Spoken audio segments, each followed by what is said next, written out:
masyarakat Pariaman. Apa dibuat manurui alo jo patuh.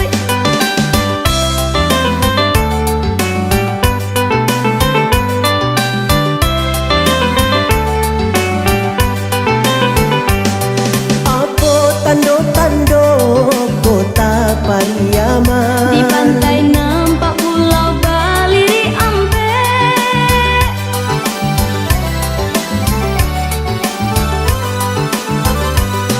Apa ciri-ciri masyarakat Pariaman? Satu sakaki mami gua baban nare.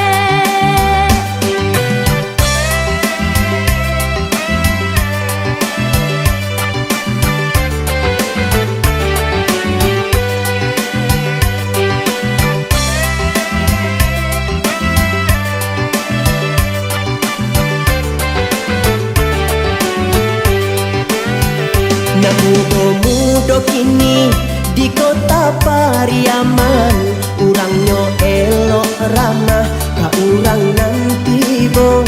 Sejak dari kampung sampai ke perantauan, cinta ke Pariaman dibawa di dalam dada.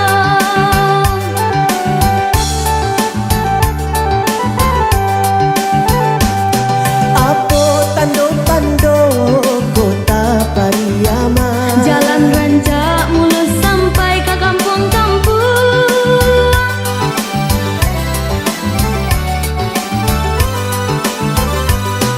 Apa ciri-ciri masyarakat Pariaman? Lai sahaluan sabi dak sadayung.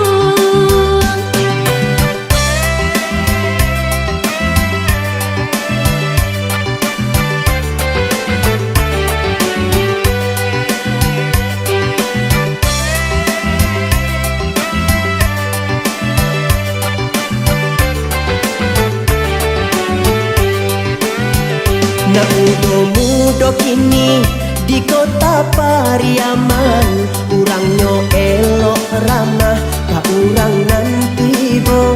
Sejak dari kampung sampai ke perantauan, cinta ke Pariaman dibawa di dalam dada.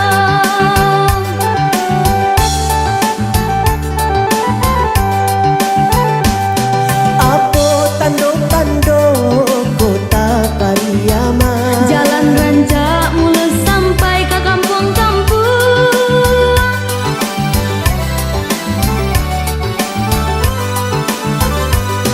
Apa ciri-ciri masyarakat Pariaman? Lai sahaluan sabi dak sadayung. Urang Pariaman sabi dak sadayung.